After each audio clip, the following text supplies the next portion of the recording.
Assalamualaikum warahmatullahi wabarakatuh. Om Swastiastu, Namo Buddhaya, Salam Kebajikan, Rahayu.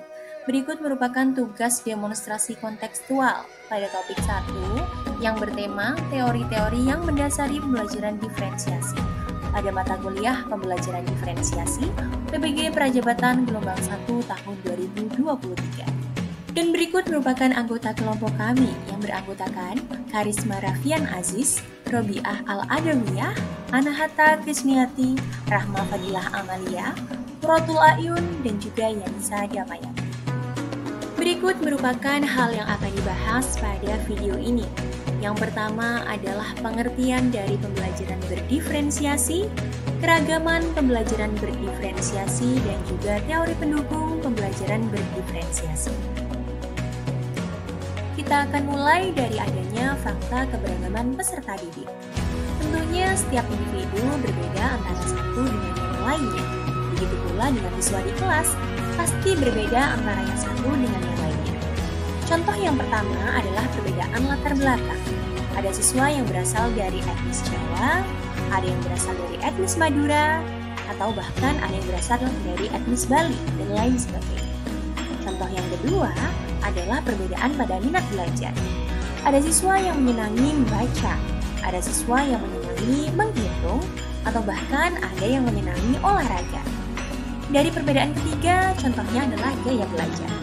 Ada siswa yang menyenangi pembelajaran secara audio, ada yang suka pembelajaran secara visual, atau bahkan yang suka mengekspresikan gayanya ataupun melalui gerakan yang disebut sebagai gaya belajar kinestetik.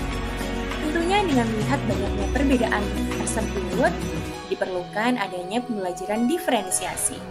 Lalu apakah itu pembelajaran diferensiasi? Setelah ini kita akan menyimak teori yang bersangkutan dengan definisi dari pembelajaran diferensiasi. Simak berikutnya. Definisi pembelajaran berdiferensiasi menurut Tomlinson pada tahun 2001, pembelajaran berdiferensiasi adalah usaha untuk menyesuaikan proses pembelajaran di kelas untuk memenuhi kebutuhan belajar peserta didik sebagai individu. Nah, menurut Tomlinson, ada 3 cara untuk memetakan kebutuhan belajar peserta didik, yaitu yang pertama, kesiapan belajar peserta didik. Kesiapan belajar ini mengacu pada tingkat kemampuan dan pengetahuan yang dimiliki peserta didik dalam suatu materi pelajaran. Hal ini dapat diukur melalui 3 cara. Yang pertama, tes diagnostik, yaitu mengukur pengetahuan awal peserta didik tentang suatu materi pelajaran. Yang kedua, tes observasi, jadi pembelajaran berdiferensiasi didasari oleh keragaman setiap individu peserta didik, bahwa setiap individu peserta didik memiliki karakteristik berbeda. Keragaman ini bisa dijabarkan sebagai berikut. Yang pertama, keragaman kesiapan dan kebutuhan belajar setiap individu siswa. Yang kedua, keragaman minat dan bakat. Dan yang ketiga, keragaman kemampuan dan gaya belajar yang dimiliki peserta didik. Dan yang terakhir yaitu keragaman profil peserta didik atau latar belakang peserta didik, yaitu sosial, budaya, ekonomi, dan politik. Selanjutnya, keragaman pembelajaran berdiferensiasi ini dapat diterapkan pada 3 aspek pembelajaran. Ini dikutip dari PKP Balai Guru Penggerak Kemendikbud 2023. Penerapan diferensiasi diterapkan pada 3 aspek pembelajaran, yaitu yang pertama konten, itu materi yang diajarkan, yang kedua proses, variasi cara penyampaian materi, dan yang terakhir produk atau proyek, hasil belajar yang diharapkan dari penguasaan konten. Keragaman kesiapan dan kebutuhan belajar. Kesiapan belajar atau readiness adalah kapasitas untuk mempelajari materi baru. Setiap siswa memiliki tingkat kesiapan dan kebutuhan belajar yang berbeda-beda yang dipengaruhi oleh berbagai faktor, seperti pengalaman belajar sebelumnya, kemampuan kognitif, kemampuan bahasa, motivasi belajar, dan lain-lain. Contoh keragaman kesiapan dan kebutuhan belajar dalam pelajaran IPA, yaitu guru hendak mengajarkan mengenai tekanan zat. Berdasarkan hasil pemetaan kesiapan dan kebutuhan belajar, didapatkan 3 kelompok siswa. Kelompok A berisi murid yang memiliki keterampilan bernalar, dapat menerapkan operasi hitung matematika, dan memahami konsep tekanan dengan baik. Kelompok B berisi murid yang memiliki keterampilan bernalar cukup baik, sedikit memahami konsep tekanan, namun masih belum mampu menerapkan operasi hitung matematika. Kelompok C berisi murid yang belum memiliki keterampilan bernalar, belum memahami konsep tekanan, dan belum mampu menerapkan operasi hitung matematika. Berdasarkan hasil pemetaan kesiapan dan kebutuhan belajar tersebut, guru dapat memberikan tugas yang berbeda-beda untuk setiap kelompok siswa. Untuk kelompok siswa A, guru dapat memberikan soal-soal tantangan yang di dalamnya mengaplikasikan konsep-konsep tekanan dalam kehidupan sehari-hari. Peserta didik dapat bekerja secara mandiri dan saling memeriksa pekerjaan masing-masing dalam satu kelompok siswa. Untuk peserta didik dengan kelompok B, guru dapat memberikan praktikum sederhana yang di dalamnya terdapat benda-benda konkret untuk membantu siswa lebih memahami tentang konsep tekanan. Peserta didik dapat menggunakan bantuan benda-benda konkret dalam praktikum tersebut untuk memahami operasi hitung matematika dalam konsep tekanan zat. Sedangkan untuk peserta didik yang berada di kelompok C, guru dapat memberikan penugasan dengan terlebih dahulu memberikan pembelajaran secara eksplisit tentang konsep tekanan zat. Guru diharapkan memberikan bantuan atau scaffolding yang lebih banyak kepada peserta didik yang berada di kelompok C. Dengan mempertimbangkan keragaman kesiapan dan kebutuhan belajar peserta didik, diharapkan proses pembelajaran dapat berjalan dengan lebih baik dan peserta didik dapat memahami materi dengan lebih baik. Keragaman minat dan bakat. Minat adalah salah satu motivator penting bagi peserta didik untuk dapat terlibat aktif dalam proses pembelajaran. Sedangkan bakat, menurut Munanda, adalah kemampuan bawaan seseorang yang merupakan potensi yang masih perlu dilatih dan dikembangkan agar dapat terwujud. Bagi seorang guru, sangat penting untuk mempertimbangkan minat dan bakat peserta didik dalam merancang proses pembelajaran.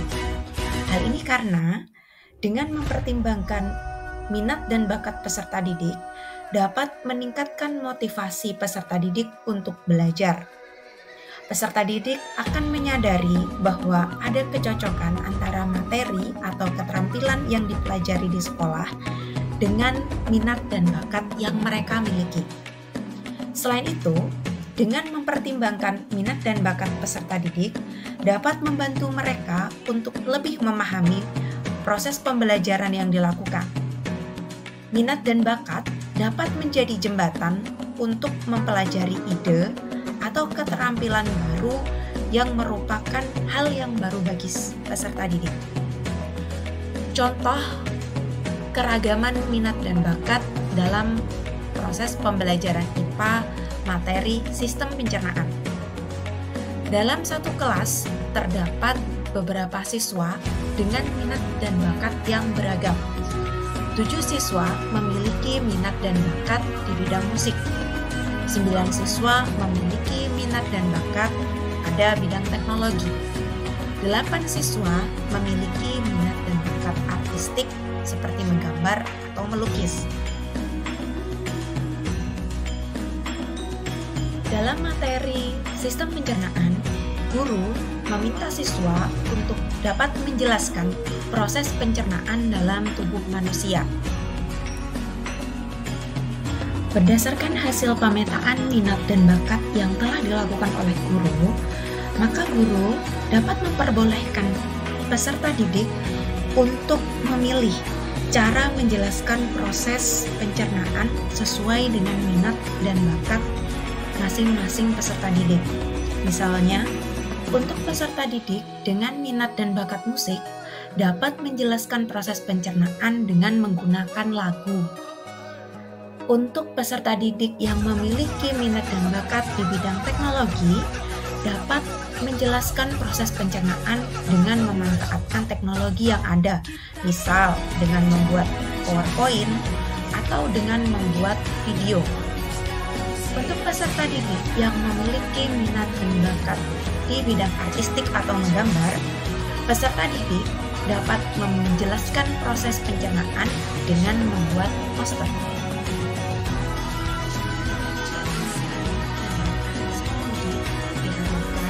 Pembelajaran lebih bermakna dan membantu peserta didik memahami materi yang dipelajari.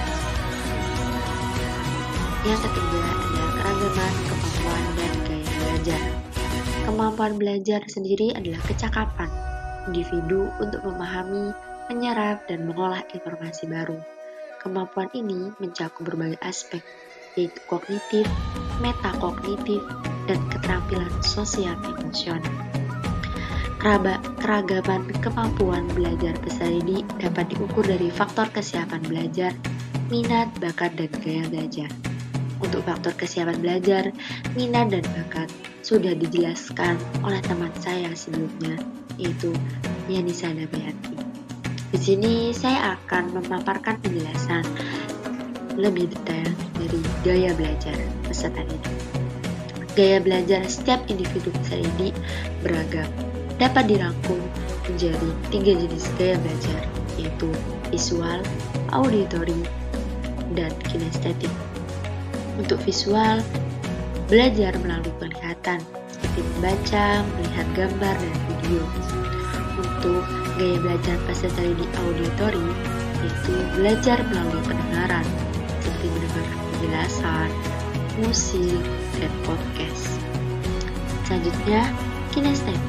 Gaya belajar ini yaitu melalui gerakan dan praktek langsung, seperti eksperimen ataupun bermain peran.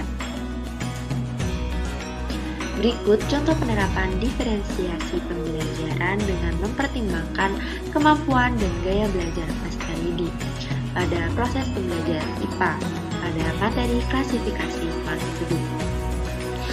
Di sini guru mengelompokkan peserta didik sesuai dengan gaya belajarnya. Yang pertama, gaya belajar visual. Di sini peserta didik akan diarahkan menonton video edukasi tentang klasifikasi makhluk hidup. Selanjutnya, untuk gaya belajar peserta didik auditory, di sini peserta didik akan mendengarkan podcast tentang ciri-ciri makhluk hidup. Dan yang terakhir, untuk peserta didik yang memiliki gaya belajar kinestetik akan melakukan eksperimen untuk mengidentifikasi jenis-jenis makhluk hidup. Selanjutnya, yang terakhir adalah keragaman profil peserta didik. Keragaman profil peserta didik mengacu pada karakteristik peserta didik dan kebutuhan yang dimiliki oleh setiap individu peserta didik kelas. Keragaman ini terbentuk dari latar belakang profil para peserta didik, sosial, budaya, ekonomi, dan politik, dan pengalaman belajar peserta didik pada lingkungan mereka sendiri. Keragaman ini membentuk kepribadian yang unik pada setiap individu peserta didik. Maka dari itu, guru penting memahami keragaman profil peserta didik agar dapat menyesuaikan pembelajaran dan memberikan dukungan yang tepat, sehingga dapat meningkatkan hasil belajar peserta didik. Berikut contoh penerapan diferensiasi yang mempertimbangkan keragaman profil peserta didik pada latar belakang budaya dengan menerapkannya pada konten pembelajaran IPA. Di sini, guru menerapkan pembelajaran diferensiasi dan pada latar belakang budaya agama yang dimiliki oleh peserta didik, yaitu budaya agama Islam dan budaya agama Hindu. Untuk budaya A, yaitu agama Islam, peserta didik diinstruksikan memberikan informasi tentang peran astronomi dalam budaya agama Islam. Untuk budaya B, yaitu agama Hindu, peserta didik memberikan informasi tentang bagaimana budaya agama Hindu memandang fenomena alam di langit. Pokok bahasan yang kedua yaitu mengenai teori pendukung pembelajaran diferensiasi. Pada pokok bahasan ini ada 4 teori yang akan dipaparkan, yaitu mengenai teori sistem ekologi, teori multiple intelligence, teori ZPD, dan yang terakhir teori learning modalities. Teori pendukung pertama yaitu sistem ekologi yang dirumuskan oleh Yuri Bonfort-Briner, di mana teori ini menjelaskan bagaimana peran lingkungan mempengaruhi perkembangan manusia. Dengan adanya interaksi secara terus-menerus dengan lingkungannya, maka akan mempengaruhi segala aspek perkembangan individu tersebut.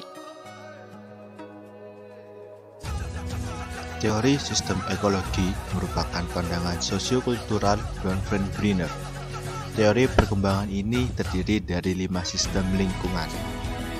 Lingkungan pertama dengan ruang lingkup yang sangat kecil disebut dengan mikrosistem. Mikrosistem merupakan kondisi yang melatar belakangi anak hidup dan berinteraksi dengan orang lain. Sebagai contoh, seorang anak berinteraksi dengan orang tuanya, berinteraksi dengan teman sebaya, ataupun melakukan interaksi dengan teman di sekolahnya. Sistem yang kedua disebut dengan mesosistem. Sistem ini merupakan hubungan antar komponen di dalam mikrosistem. Sebagai contoh, hubungan wali murid dengan guru yang melakukan interaksi di dalam sistem sekolah, atau interaksi antara anggota keluarga dengan kerabatnya sehingga membentuk suatu relasi.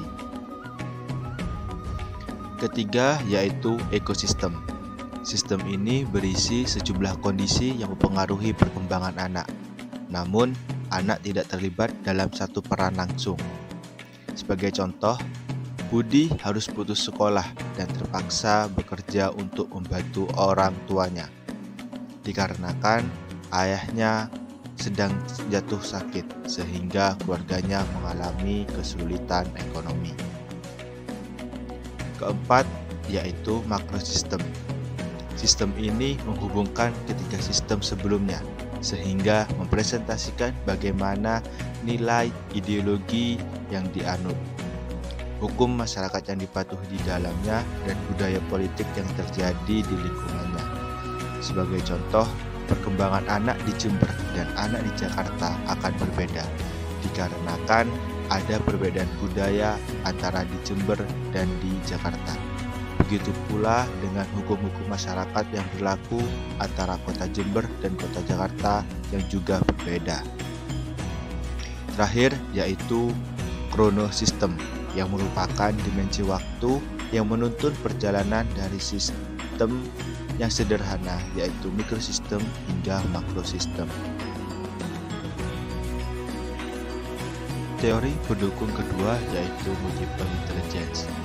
Teori ini menyatakan bahwa intelijensi atau kecerdasan seseorang merupakan kemampuan untuk memecahkan persoalan dan menghasilkan produk dalam suatu setting yang bermacam-macam dan dalam situasi yang nyata.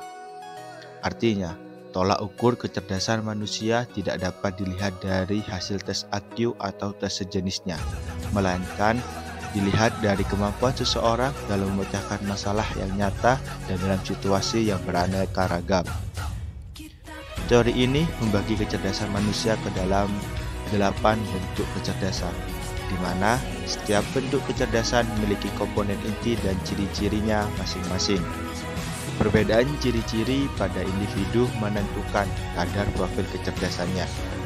Dalam kehidupan nyata, kedelapan kecerdasan ini dapat muncul secara bersama-sama, namun juga dapat muncul secara bertahap dan berurutan dalam suatu aktivitas.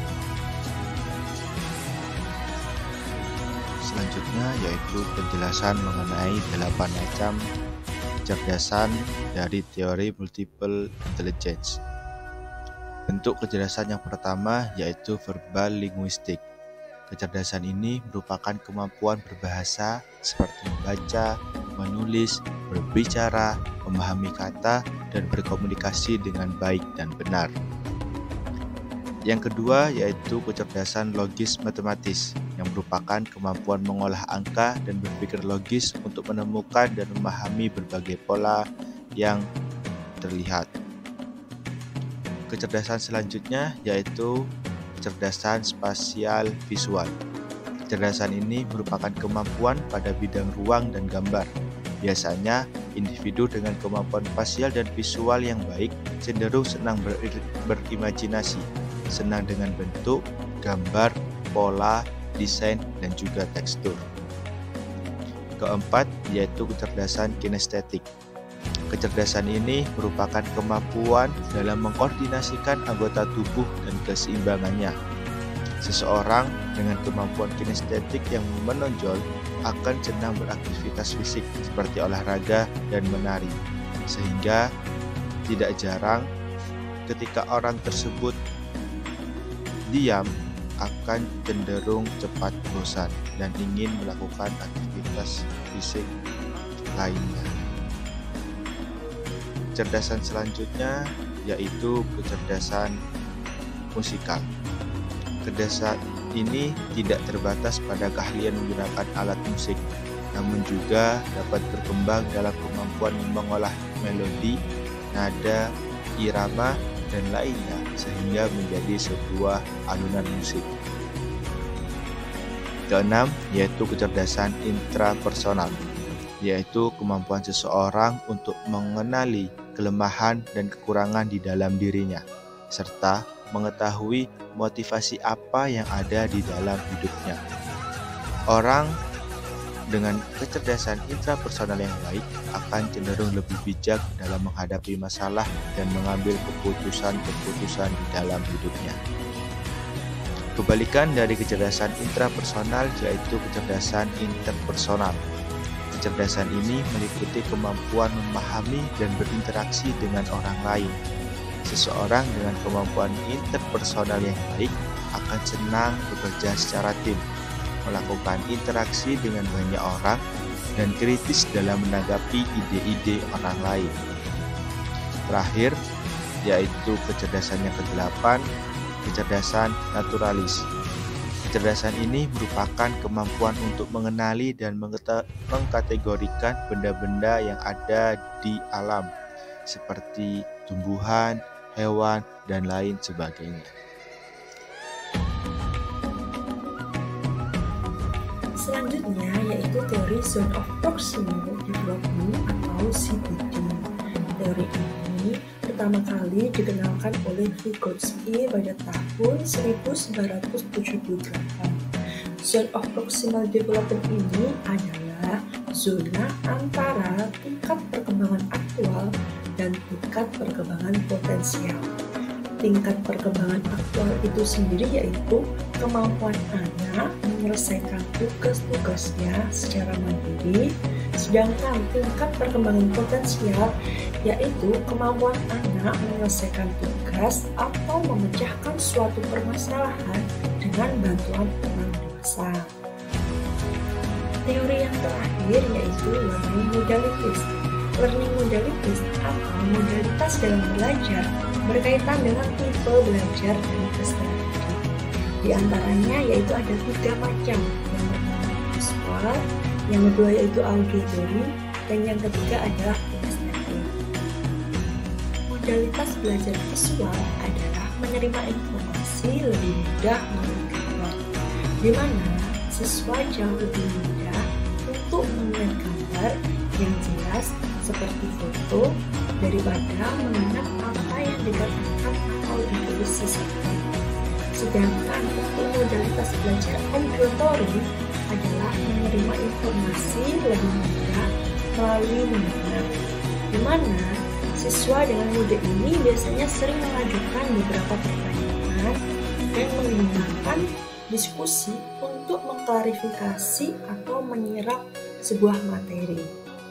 Dan untuk modalitas kinestetik, yaitu melakukan sesuatu dengan fisik atau paling tepat digambarkan sebagai belajar sambil melakukan, learning by doing, baik sebagai aktivitas langsung atau melalui pemasaran atau dengan bergerak sambil berpikir ataupun belajar. Sekian pemaparan materi yang dapat kelompok kami sampaikan. Semoga bermanfaat dan mohon maaf jika ada kekurangan. Kami ucapkan terima kasih. Wassalamualaikum warahmatullahi wabarakatuh.